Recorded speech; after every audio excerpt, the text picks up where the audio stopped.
Har du et regnskabssystem, der kan levere dine fakturer som OIOBL eller OIO XML-filer, kan du spare rigtig meget tid, når du skal sende dem via Sproom.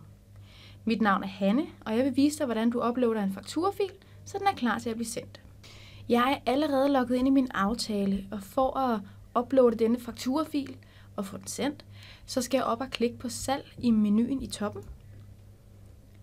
I menuen til venstre klikker jeg på send faktura, og i højre side der klikker jeg på upload.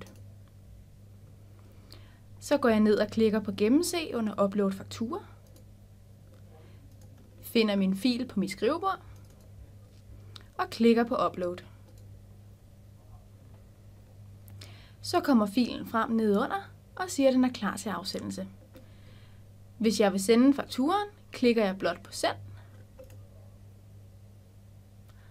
og så er den altså på vej. Hvis jeg gerne vil se, hvordan min faktura har det, hvor langt den er kommet, så klikker jeg under overblik i menuen til venstre. Og så kan jeg se, at den ligger her allerøverst. Så det var lidt om, hvordan du uploader en fakturafil og sender den igennem Sproom.